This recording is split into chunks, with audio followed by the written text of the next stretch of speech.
Hello dear student, this is Paramjit Kaur. Today I will discuss sources of electrical energy. So sources of electrical energy की अगर बात करें तो there are basically two types of sources you know. एक होता है आपका conventional, एक होता है आपका non conventional energy sources. तो जो आपके conventional energy sources हैं वो कौन से sources होते हैं? जो आपको कोल से मिल रहा है, मीन्स आपके जो थर्मल पावर प्लांट है या फिर जो आपके न्यूक्लियर पावर प्लांट है, तो यहाँ पर बेसिकली जो आपका कोल यूज हो रहा है या फिर अगर मैं बोलूं कि न्यूक्लियर पावर प्लांट में आपका फिजन प्रोसेस होता है और वहां पर आपके यूरेनियम फिशन प्रोसेस में यूज होता है। तो ये जो आपके सोर्सेज हैं, जो आपके ये कन्वेंशनल सोर्सेज हैं, ये क्या है, एक बार यूज करने के बाद में आप इनको दोबारा यूज नहीं कर सकते हो, ठीक है ना। मीन्स इसका रिसाइकलिंग संभव नहीं है। जैसा कि अगर थर्मल पावर प्लांट की बात की जाए तो वहां पर क्या यूज हो रहा है, कोल यूज होता है। कोल से आपका स्टीम जनरेट होता है और उसी स्टीम को यूज करके टरबाइन और जनरेटर को रोटेट करवाया जाता है और इलेक्ट्रिकल एनर्जी प्रोड्यूस होती है। बट इसके बावजूद इसमें क्या डिसएडवांटेजेस क्या है कि ये जो कोल है आपका या फिर जो कन्वेंशनल सोर्सेस है वो डे बाय डे जो आपके जो एनवायरमेंट है या फिर आपका बोला जाए जो भी आपका अर्थ है, वहां पर ये चीजें क्या है, डे बाय डे रिड्यूस होती चली जा रही हैं,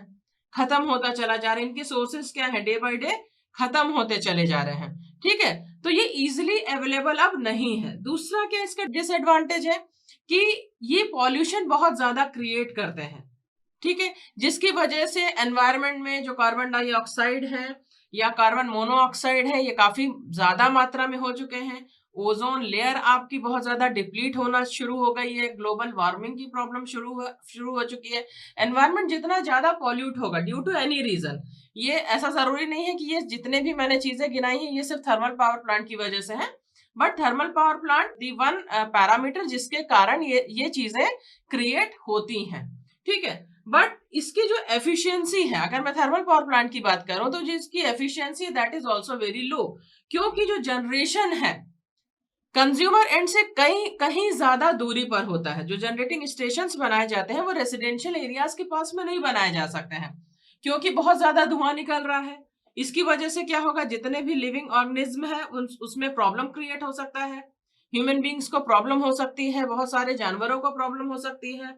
ना। तो जितने भी आपके लिविंग चीजें हैं उन सभी चीजों को इस पॉल्यूशन की वजह से, जो धुआं निकल रहा है उसकी वजह से प्रॉब्लम होता है। इवन इसमें से जितने भी केमिकल प्रोड्यूस हो रहे हैं, केमिकल डिस्चार्ज हो रहे हैं, वो नदियों में चले जाते हैं, तो वो भी क्या है, पानी को क्या करते हैं, पॉल्यूट करते हैं। तो पॉल्यूशन इसमें बहुत ज्यादा मात्रा में होता है। बट इसका जो इनिशियल कॉस्ट है वो कम होता है, पर इसका अगर मैं रनिंग चार्जेस की बात करूं या मेंटेनेंस की बात करूं सो बहुत ज्यादा हो जाता है। अब ये देखा ये जाता है कि अगर ये सोर्सेज हमारे डे बाय डे डिप्लीट हो रहे हैं तो इसका क्या सॉल्यूशन है। तो आजकल हमें क्या देखने को मिल रहा है, जितने भी आपके नॉन कन्वेंशनल एनर्जी सोर्सेस हैं जिसको रिन्यू किया जा सकता है, जिसको एक बार यूज करें और दोबारा फिर से यूज किया जा सकता है, जैसे आपका सोलार है, विंड एनर्जी है, फ्यूल सेल है, हाइड्रो इलेक्ट्रिक है आपका, ठीक है, टाइडल है, वेव एनर्जी है। ये जो आपके सोर्सेज हैं ये रिन्यूएबल सोर्सेज हैं या नॉन कन्वेंशनल एनर्जी सोर्सेज है जिसमें पॉल्यूशन नहीं है, जिसको हम बार बार यूटिलाइज कर सकते हैं। तो आज की डेट में आपने देखा होगा कि जितने भी आपके इलेक्ट्रिकल सोर्सेज हैं, जो पावर जनरेशन है, उसमें कई बार हम हाइब्रिड मोड का इस्तेमाल करते हैं। हाइब्रिड मोड का मतलब क्या है, थर्मल के साथ में, चूंकि थर्मल हमारा बहुत ज्यादा पॉल्यूशन क्रिएट कर रहा है, कोल की कमी होती चली जा रही है, तो हम थर्मल पावर प्लांट के साथ में क्या यूज कर लेते हैं, सोलार यूज करते हैं। सोलार प्लांट हम लोग लगाते हैं या विंड को हम लोग इंटीग्रेट कर देते हैं, जिसकी वजह से सिस्टम की एफिशिएंसी हमारी अच्छी हो जाती है। और जो हमारा कॉस्ट है कंज्यूमर एंड पे, अगर मैं कॉस्ट की बात करूं या जो आपके फ्यूल कॉस्ट है, राइट, या एनर्जी कॉस्ट की अगर मैं बात करूं तो वो रिड्यूस हो जाता है। क्यों रिड्यूस हो जाता है, क्योंकि अगर मैं रिन्यूएबल सोर्सेस की बात करूं तो ये वन टाइम इंस्टॉलमेंट है। अगर वन टाइम इसको इंस्टॉल कर दिया जाए तो वन टाइम हमारे सिस्टम का जितना भी खर्च है वो आएगा। एक बार हमें जमीन का जो है कीमत हमें वो देना पड़ेगा। दूसरा चीज, इंस्टॉलेशन के टाइम पे जो भी हमारे जो टोटल जो कॉस्ट आ रहा है, जैसे कि अगर मैं बोलूं